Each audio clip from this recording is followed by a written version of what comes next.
আল্লাহর হাবিবের রওজা শরীফ দেখে আমি সহ্য করতে পারি না রে আবু বকর, বিদায় দাও, আমি চলে যাব।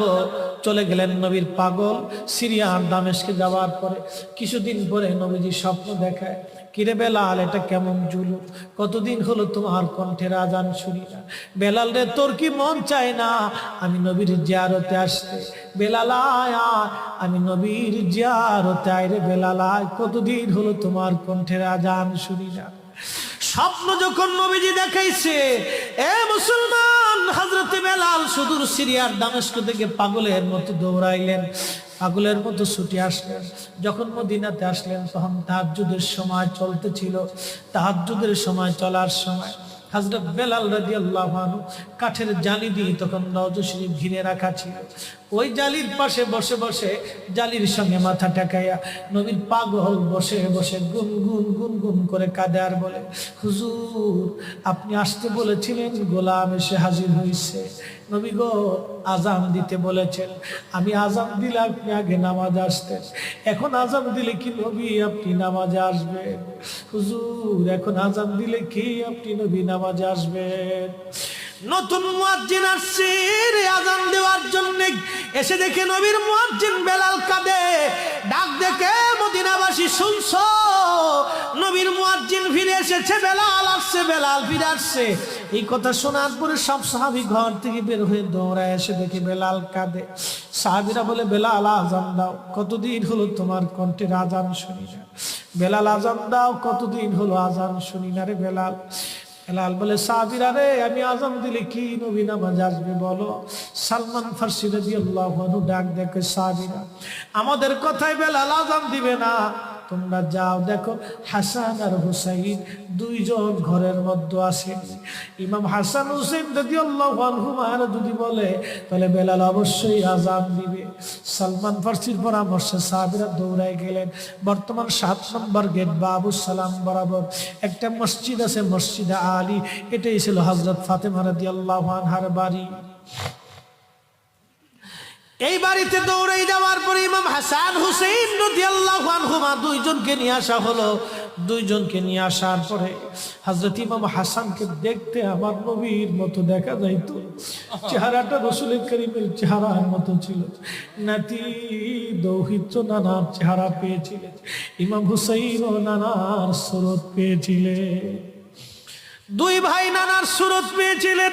হযরতে বেলাল রওজা শরীফ থেকে উঠে হযরতে হাসানের বুকের মধ্যে মাথা ঠেকায় কাঁদতেছে, ইমাম হুসাইনের বুকের মধ্যে মাথা ঠেকায় কাঁদে।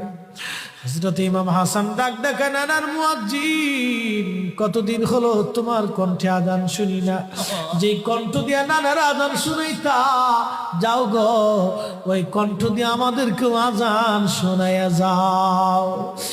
যখন হযরতে বেলাল ইমাম হাসান এই কথা বললেন, হযরতে বেলাল দৌড়ায় গেলেন। যেই বনু নাজ্জার গোত্রের মহিলা সাহাবীর ছাদের উপরে দাঁড়ায় বেলাল আজান দিত। আবু দাউদের 519 নম্বর হাদিসের মধ্যে আসছে, প্রত্যেক ফজরের নামাজের শুভেচ্ছা আদিকের আগে বেলাল দাঁড়াইতেন। দাঁড়ায় আজানের আগে বলতেন, আল্লাহুম্মা ইন্নী আহমাদুকা ওয়া নাস্তাঈনুকা আলা কুরাইশিন ইউকিমু দীনাক। প্রত্যেক ফজরের আজানের আগে এই দোয়াটা পড়ে বেলাল আজান শুরু করতেন। হযরত বেলাল রাদিয়াল্লাহু আনহু আজকে তাহাজ্জুদের আজান দিতে গেছে। আজান দিতে যাওয়ার পরে হযরত বেলাল যখন আজান দিলেন, আল্লাহু আকবার, আল্লাহু আকবার, আজানের মধুর ধ্বনি সারা মদিনার রন্দে রন্দে ছড়িয়ে গেল। মদিনার ঘর থেকে সব সাহাবী বের হয়ে দৌড় মারছে। আবার যখন বলেন আল্লাহু আকবার, আল্লাহু আকবার, সব সাহাবী, মহিলা, বৃদ্ধ, বনিতা ঘর থেকে বের হয়ে দৌড় মারছে।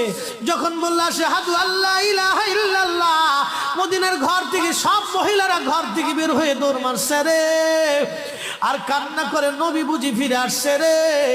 আবার যখন বলেন আশহাদু আল্লা ইলাহা ইল্লাল্লাহ, তখন মদিনার মানুষ কান্না করতেছিল, গুন গুন গুন গুন করে কান্না করে। মদিনার ভিতরে আওয়াজ বের হয়ে গেল, নবী বুঝি আসছে রে, নবী বুঝি ফিরে আসছে রে, নবী বুঝি ফিরে আসছে রে, নবী বুঝি আসছে। হযরতে বেলাল যখন বলেন আশহাদু আন্না মুহাম্মাদুর রাসূলুল্লাহ, মদিনার মাটিগুলি থরথর থরথর করে কেঁপে উঠছে রে। মদিনার মানুষের কান্না বেড়ে গেল।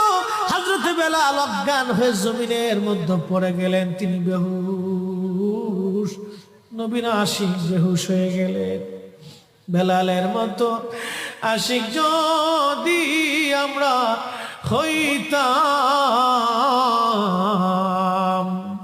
এ দুনিয়ায় নবীর দেখা পাইতাম, এ দুনিয়ায় নবীর দেখা পাইতাম।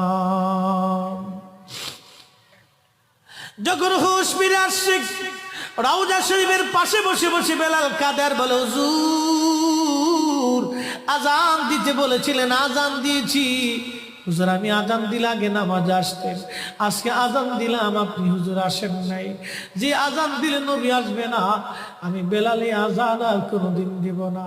হযরতে বেলাল কিছুদিন পরে কলিজা ফেটে, নবীর বিরহ বেদনা সহ্য করতে না পেরে তিনি চলে গিয়েছিলেন পরপারে। কলিজা ফেটে, কলিজা ফেটে, কলিজা ফেটে। এইভাবে সাহাবীরা নবীকে ভালোবেসে গেছে। কত সাহাবী কতভাবে নবীকে ভালোবাসছে রে। হযরত আবু বকরের কথা বলছিলাম, আম্মা জান আয়েশা ডেকে বলে,